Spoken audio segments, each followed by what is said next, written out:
tere! Toora nädala peatükk Vaishlach ja saatis jutustab meile, kuidas Shemi linna kuninga poeg varastas Jakobi tütart Dinat ja vägistas teda. Hiljem maksid Dina vennad Shimon ja Levi Shemi elanikele kätte, tappes kõike linna meessoost elanikke.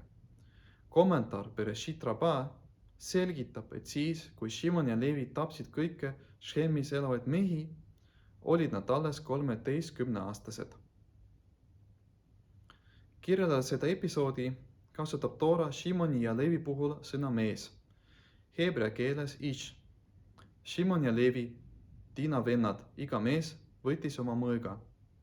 Selle värsi põhjal tegid juudi targad järelduse, et juudi poiss saab täiskasvanuks ja on kohustatud täitma kõike Toora käske, kui ta saab 13-aastaseks.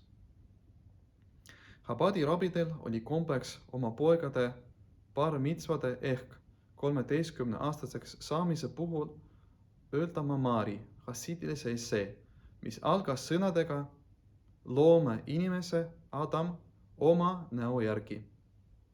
Inimese kohta kasutatav heebrea sõna Adam viitab kõrgemale vaimsele küpsusele kui Shimoni ja Levi loos kasutatud sõna ish. Kui selleks, et pidada teismelise täiskasvanuks piisab tasemest ish, siis miks lugesid Chabadi rabid oma poegade bar mitzvade puhul esseed, mis keskendus Adamile ehk kõrgemale vaimsele tasemele? On olemas ka teine arvamus, mille järgi bar mitzva vanus 13 ei tulene värsist Shimoni ja Levi kohta, vaid tegemist on käsuga, mida Mooses sai otse Jumalalt Siinai mäel, et 13-aastane poiss on kohustatud täitma kõike Toora käske. Kaks viisi, kuidas me tuletame bar mitzva vanuse, on seotud meie jumaliku teenimisega. Esimese arvamuse järgi on bar mitzva vanus tuletatud loost, kuidas Jakobi pojad on saanud täiskasvanuks ja pidid võtma vastutuse oma õe heaolu eest.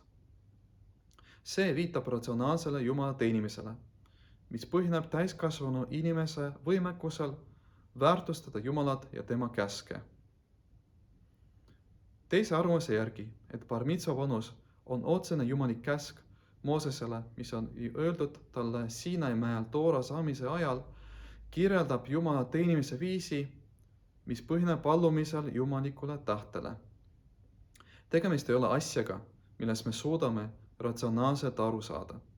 Tegemist on käsuga, mis on kõrgem kui meie arusaam ja mida me peame täitma sellepärast, et Jumal niimoodi käskis. Teemat lähemalt uurides selgub, et kuigi esimese arvamuse järgi algab jumalik teenimine Jumala käskude arusaamisest ja väärtustamisest, põhineb ka see pühendumisel, mis on kõrgem kui meie arusaam. Kui Shimon ja Levi võtsid oma mõõgad, et maksta Shemi elanikele kätte oma õe Dina au eest, tegutsesid nad ebaratsionaalselt, kuna panid oma elu tohtusse. Seega, isegi kuigi Jumala teenimine on ratsionaalne, põhineb see ikkagi juudi hinge ebaratsionaalsel pühendumisel Jumalale. Just seetõttu keskendusid Chabadi rabid oma poegade bar mitzvade tähistamisel värssi loome inimese seletamisele.